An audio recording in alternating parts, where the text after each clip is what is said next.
Again warning federal agents to stay away from their homes, Edward and Elaine Brown hinted that violence would ensue if anyone tries to arrest them. The couple has remained in self-imposed exile, refusing to turn themselves in after a conviction on federal tax evasion. The Browns say income taxes are voluntary. If there is such a law, why don't they just show it? No one has been able to do so. The couple was joined by Randy Weaver, a survivor of the botched federal raid on Ruby Ridge 14 years ago. His presence underscores the tension that such a standoff may not end quietly. I hope that they learn that the Browns are right. The federal government have been lying to them for years. The Browns say they have no intention of leaving on their own. U.S. Marshals insist it's time the couple turn themselves in and begin serving their 5-year prison sentences. The Browns have other ideas. We will either go out of here totally free and exonerated because there's no crime, there's no victim, or we will defend to the death. All right, it's June the 9th, the year 2017. June the 9th, the year 2017. They recently moved Ed Brown.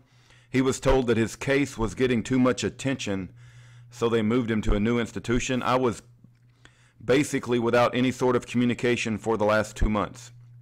So I've just recently been receiving Corlinks emails with Ed Brown. That's his new address right there, his new mailing address.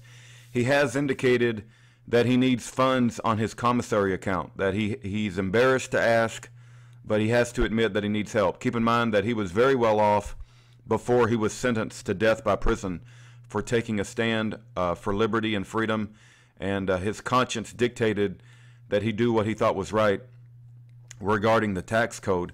For those of you that may not know, please go look up the movie From Freedom to Fascism by Aaron Russo. It'll be worth your time. Watch that documentary. It basically is about the Ed and Elaine Brown case. From Freedom to Fascism. You can find it on YouTube. It's well worth your time.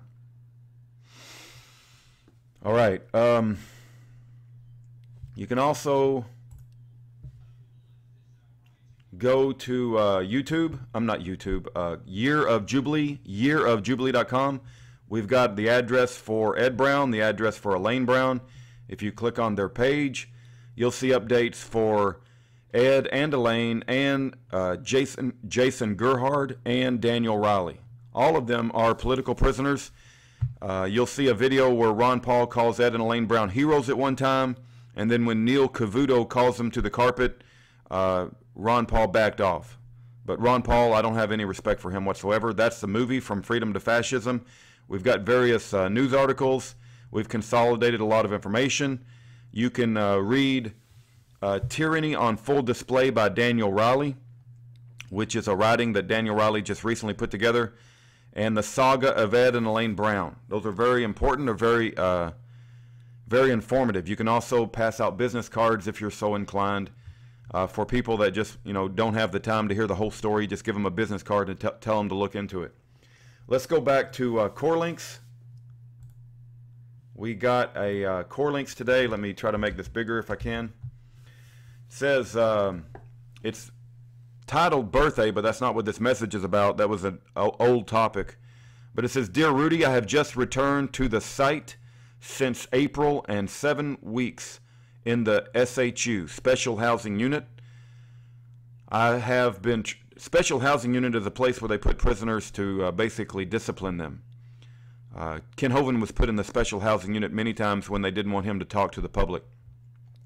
I have been transferred to Gilmer, West Virginia, to another federal correctional institution. More abuse from the Bureau of Prison staff, isolation and abuse as usual.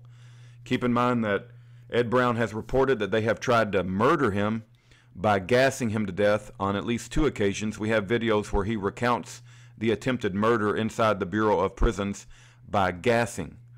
It may sound like it's an exaggeration. I don't believe it's an exaggeration. I believe he's telling us exactly the truth of what happened. More abuse from the Bureau of Prison staff, isolation and abuse as usual. My mission is even clearer than before, that I must contact the President related the clear discovery of the operations of a cabal of enemies within the United States political infrastructure. The message out to the people must be constant and redundant until they get the message of a clear and present danger to themselves and their existence as a free people. This foreign and domestic cabal of parasitic humans who are serving their own goals and rewards. Time has become very short. I seek The Federal Reserve Conspiracy by Anthony C. Sutton to add to the qui tam action case I have filed in federal court. Okay, I should say about that book, I have already purchased it, so you don't need to go purchase it. I've already purchased it from Amazon, and it'll be mailed to Ed Brown within the next 10 to 15 days. The book cost nearly $20.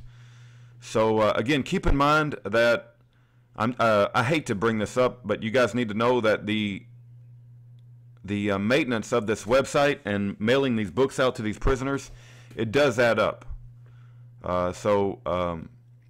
Just keep that in mind. I should have myself back within the eye of the political storm. I should have myself back within the eye of the political storm by Wednesday, June the 7th, 2017. Because of Jesus, honor above all else but God. Commander Edward Lewis Brown, United States Constitution Rangers, 1777, Continental Congress, Library of Congress, registration TXU 42-453, end, Yahweh. All right.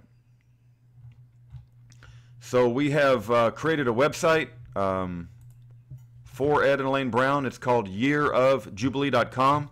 At the top, it has a row of political prisoners. You can go home, Cox, Schuyler, Charles, Russell, Jeffrey. Under more, if you pick Ed and Elaine, it'll take you to this page, and you can research information about their case. We're going to try to continue to work on this website. When I say we, it's me, myself, and I, to continue to put as much information on this website as we can to help people go to a place, a consolidated place, where they can learn about these political prisoners and hopefully be driven or be provoked to take action. We have too many innocent men and women in jail. We need to be concerned about that. If we don't stand up for them, who will stand up for us? In closing, I will say that the last line of peaceful defense between a tyrannical government and the defendant is jury nullification. Please educate yourself about jury nullification at fija.org, F-I-J-A.org. Thank you.